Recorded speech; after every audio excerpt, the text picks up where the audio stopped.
I think a good question just to like kick off the whole conversation with this kind of context here is like, what are your expectations for the Dallas Cowboys on Sunday? What kind of Cowboys team do we see? And if you guys want me to pull up anything like injuries or anything like that, I shall. I know it's Wednesday, a little early, but Well, I'm for me, this is a big game. Like I said, the 3-3 Cowboys are playing the 3-4 Niners. Both teams need a big win. The Niners are coming off the loss. Both are coming off of big losses, but the Cowboys are coming off a bye week. This is their perfect time to get this Niners monkey off their back, man. This is their chance to beat this team. And if they lose, and I'm not a moral victory guy, but if they lose and it's a battle, I'm not going to be happy because they're playing a banged up Niners team. Like for me to be sold on this team, they're going to have to win in San Francisco. And if they don't, I think this is where my positivity is going to start going a little bit away. Tuck, what do you think? Yeah, I'm with you, man. Like, if they come out there and we don't see any effort, they look lethargic again, it's just going to be like, well, I tell people draft season starting Monday, winner, because I just feel like where we are right now, we are not anywhere close to getting one of these. So what's the point, right? Why delay the inevitable? But I just want to see some effort and some fight. Now, granted, I know the 49ers are hurt, but what I try and tell Cowboys fans, we're hurt too. Like, we're just as wounded as them. Like we both have preseason rosters out there.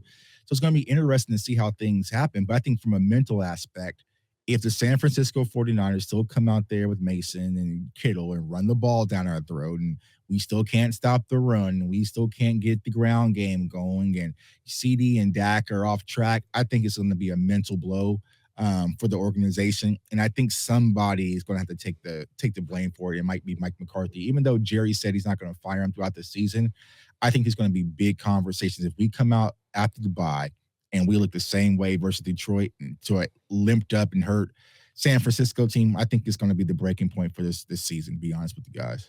Do you think that Jerry will try to say, well, I see what the fans are saying. They want heads to roll, and they're talking about firing people from the organization, so I'm going to give them what they want and get rid of Mike McCarthy instead of firing his own self as a GM?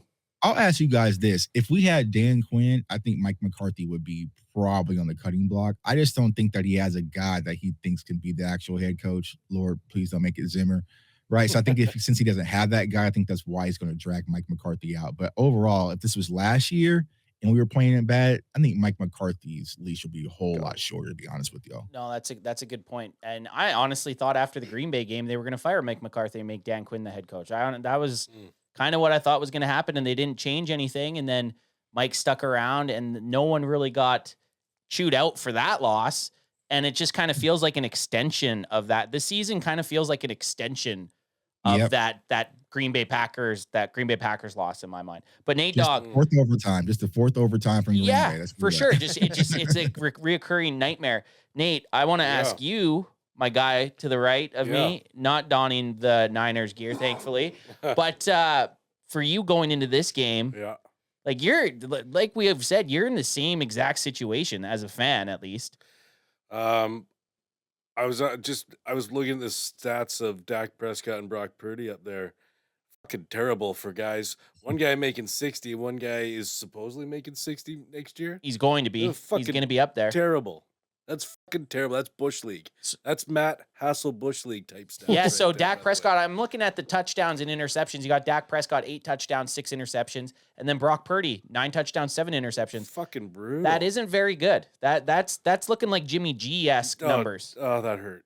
It looks like it, though. Like even mentioning him. Because we expect, I know as Cowboys fans, I expect more from Dak Prescott. I've defended Dak Prescott to a lot of people. And in my mind, and I'm going to kind of go to Tuck now, because Tuck, I was watching some of the all 22 of Dak's interceptions and his fumble in the red zone.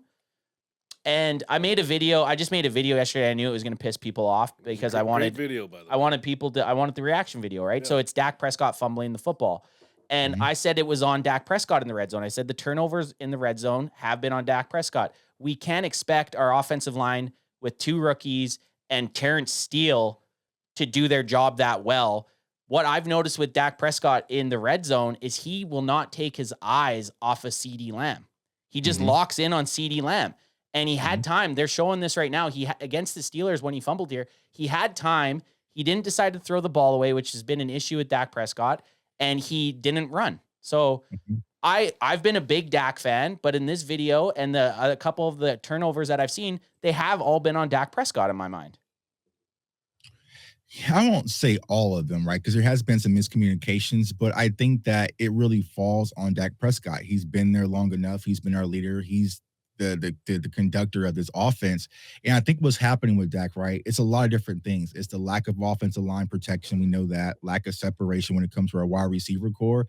It's just a bad mix. Lack of run game. So there's what I've been trying to explain to Cowboys Nation. There's no threat outside of CeeDee Lamb. And we'll probably talk about it here in a second, which was one of my fixes. But if you're a defensive coordinator, who do you need to be concerned about? You're going to need to be concerned about CeeDee Lamb. So that's why a Brian Branch last week or 2 weeks ago, whenever that game was, can say, you know what?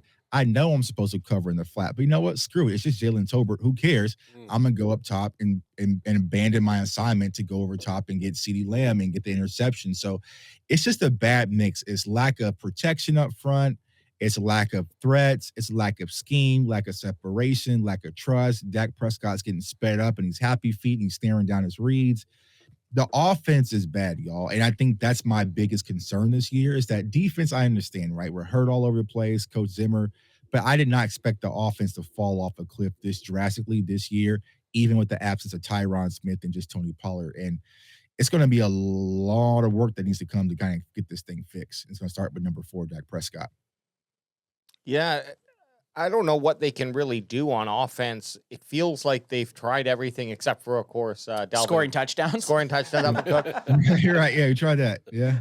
You know, I go back and forth in my head with his red zone turnovers, and I think the passes were the one to see was there 2 to CeeDee Lamb in a row, 2 games in a row? So, yeah, both. Kind of. And he just stared at CeeDee the whole time. Didn't look like bad passes. Didn't look away. And sure, there might have been miscommunication. And sure, Brian Branch made an amazing play, but Dak stares at CeeDee Lamb from the time he snaps the ball. If he just looks at Jalen Tolbert in the flat, Brian Branch has to stay at Jalen Tolbert. And that's any quarterback that's this far into his career, and Dak does it. Dak has done it. Yeah. Is either extending the ball in a situation or he's looking off the guy that's playing in the backside. If he looks at Jalen Tolbert, CeeDee Lamb's an easy touchdown. But he just hut the ball, and you can watch him. You just look at Dak, and all he's doing is huts the ball and stares at CeeDee Lamb. Brian Branch is like, okay, all he's doing is watching. He's in the flat, but he's playing kind of deep in the flat, and all he's doing is watching Dak Prescott's eyes. Oh, this motherfucker's throwing to CeeDee Lamb.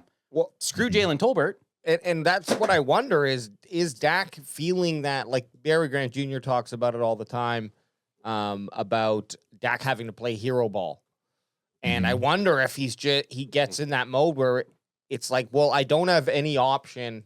We need to score, and he's just like, living on a prayer. I mean, that's 1,000%. And I think he's forcing a lot of things because he feels the pressure. Like if we don't get 7, our defense can't get a stop, right? So it's like, I just think that he's pressing, and I agree, right? Even with the Jalen Tolbert play, granted, Jalen Tolbert was short of the stick, so it was 3rd down on that play. So what even made it? I don't know, but it would probably been like 4th and 1 if Branch would have came down and make a tackle. But it's just like, that the number one thing, just protect the ball. Like you have to protect the ball. Now I know that the play was set up perfectly. CeeDee Lamb had the leverage, but it's just too many miscommunications at inopportune times, whether it's the interception, whether it's the fumble, whether it's a holding call. It's just all these little details are leading up to why the Dallas Cowboys offense is struggling, and the Cowboys have to fix it immediately this Sunday, or it's going to be bad. It's going to be real bad, to be honest with y'all.